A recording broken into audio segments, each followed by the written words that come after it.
The coffee cup slipped from Marcus's trembling hand and poured directly onto Victoria Chen's white silk blouse, staining it with dark brown liquid that seemed to mock her expensive tailoring. For a moment, the entire restaurant fell silent. Forks paused mid-air. Conversations died. And Victoria, CEO of one of the country's most influential tech companies, sat frozen in her chair, watching the coffee drip onto her lap as her security team shot to their feet. Marcus's heart stopped beating for what felt like an eternity, knowing that this single moment, this deliberate act that he had planned meticulously for weeks, was about to change everything. But nobody in that restaurant understood why he had done it. Nobody knew the desperation that had driven him to sacrifice his job, his reputation, and any chance of future employment in the service industry. They only saw a waiter who had apparently made a catastrophic mistake, and they waited for the fallout with the kind of uncomfortable tension that comes when the powerful are humbled in public. If you believe in second chances, kindness, and the power of human connection, please like this video, subscribe to our channel, and share this story with someone who needs to hear it today. Let's remind ourselves that sometimes the most courageous acts come from the most unexpected places. Marcus had been working at Silverstone Restaurant for 3 years, always arriving 20 minutes early and leaving 30 minutes after his shift ended. His uniform was pressed, his smile was practiced but genuine, and his work ethic was something that even his manager, who was notoriously difficult, had never criticized. He was 42 years old, had been a single father for the past 8 years since his wife had left to pursue a life that didn't include him or their son, and he had built his entire existence around the needs of his 11-year-old son, Thomas. Every penny he earned went toward rent, groceries, school supplies, and the medications that Thomas needed for his chronic kidney condition.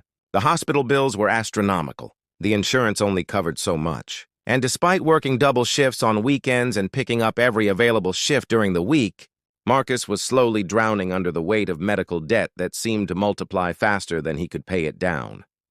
Thomas was the light of Marcus's life, a brilliant and sensitive boy who loved reading and drawing and asking questions about how the world worked. But his illness had stolen so much of his childhood. He spent weeks in the hospital. He had to miss school. He underwent dialysis 3 times a week, a process that left him exhausted and pale, his small body tethered to machines that cleaned his blood because his kidneys could no longer do the job. Marcus would sit beside him during those sessions, holding his hand, telling him stories about adventures and heroes and futures that seemed increasingly impossible. 6 months ago, Marcus had learned about a new experimental treatment that had shown remarkable results in children with Thomas's specific condition. It was available at one of the top medical centers in the country, run by researchers who had published groundbreaking findings. The treatment wasn't covered by insurance. It cost $200,000. Marcus had cried in his car after hearing the news, tears streaming down his face as he gripped the steering wheel and tried to imagine how he could ever accumulate that kind of money. He would work for 40 years and still fall short. He had started looking into loans, into second mortgages, into anything that might make this possible. But his credit was already damaged from previous medical debt, and no bank would touch him. Then, one evening while he was wiping down tables after the dinner rush, Marcus overheard a conversation between 2 businessmen discussing Victoria Chen. She was the CEO of Nexus Technologies, a company worth billions of dollars. But more importantly, she was on the board of directors for the very medical center that offered Thomas's experimental treatment. According to the men's conversation, she had personally funded several research projects and had a reputation for unexpected acts of philanthropic generosity. She had built her empire, but she had also built a reputation for having a heart.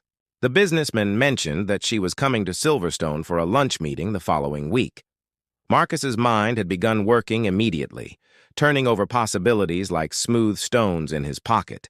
He started researching Victoria Chen obsessively. He learned about her rise from poverty to prosperity, about how she had started with nothing and built a technology empire through brilliance and determination. He read articles about her surprising donations to charities, her scholarships for underprivileged students, her belief that success without compassion was hollow, and he made a decision that terrified him and thrilled him in equal measure. For 2 weeks, Marcus planned. He didn't tell anyone, not even Thomas, because his son had inherited his honesty and his fear of consequences. Marcus researched Victoria's schedule, confirmed the day and time of her reservation, and practiced what he would do. He knew that if he simply asked for help, he would be ignored or shown the door. She received thousands of requests every week from people in desperate situations. But if he did something unexpected, something that would force her to listen, something that would make her see him as a human being rather than a servant, then perhaps there was a chance. The night before her arrival, Marcus barely slept. He rehearsed his words. He pictured her face. He thought about Thomas lying in his hospital bed, and he found the courage to go through with it. Victoria arrived at noon on a Tuesday, dressed in her power suit, flanked by 2 associates carrying tablets and files. She was smaller than Marcus expected, but there was an intensity around her that seemed to draw in everyone nearby. She moved with the confidence of someone who had never doubted her right to take up space in the world. Marcus watched her from across the dining room, his hands shaking as he poured water into glasses at a nearby table. When he approached with her coffee, a single espresso, black, no sugar, his legs felt like they belonged to someone else. He set the cup down on the table in front of her. And then, taking a deep breath that felt like the biggest breath of his life, he deliberately tilted the cup and let it spill across her lap. The silence that followed was like being suspended in amber. Victoria's eyes went wide. Her associates gasped. One of them began frantically wiping at her blouse with napkins. And then, before anyone could call security or demand his removal, Marcus sat down in the empty chair at her table, something that no waiter in the history of professional dining had ever done. His hands were shaking so badly that he had to clasp them together to keep them still. "I'm sorry," he said, and his voice was steady now, powered by something deeper than fear. "I'm sorry for that. And I'm sorry for what I'm about to tell you, and I'm sorry that I'm going to ask you for something that you have no obligation to give me. But my son is dying, and you might be the only person in the world who can save him." And then Marcus told her everything. He told her about Thomas, about his intelligence and his kindness and his love of drawing. He showed her pictures on his phone, images of a beautiful boy with his father's eyes and his mother's smile, pictures taken during hospital visits and at home.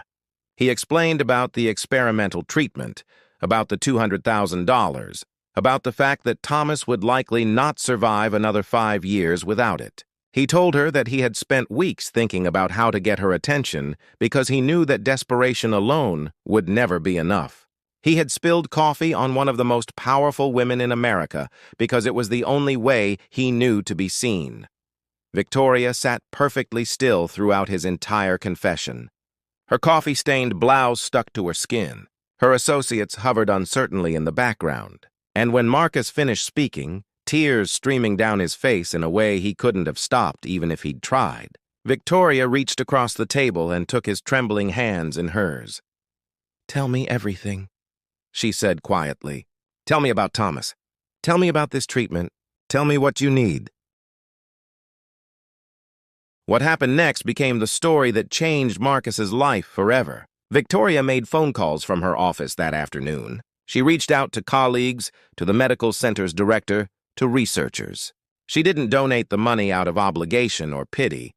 She donated it because she saw something in Marcus that reminded her of herself, a person willing to risk everything for someone they loved. Thomas began his treatment the following month. After 18 months, his kidney function improved dramatically. 2 years later, Thomas was thriving, healthy, back to his full self, attending school, drawing, dreaming about the future with the kind of hope that only children can possess. But more than that, Victoria made sure Marcus was taken care of. She provided him with a job in her company's administrative department, work that paid better, had benefits, and offered stability. She became a mentor to him, and most importantly, she became proof that sometimes the universe rewards courage, that sometimes the most desperate acts of faith are exactly what's needed to change the world.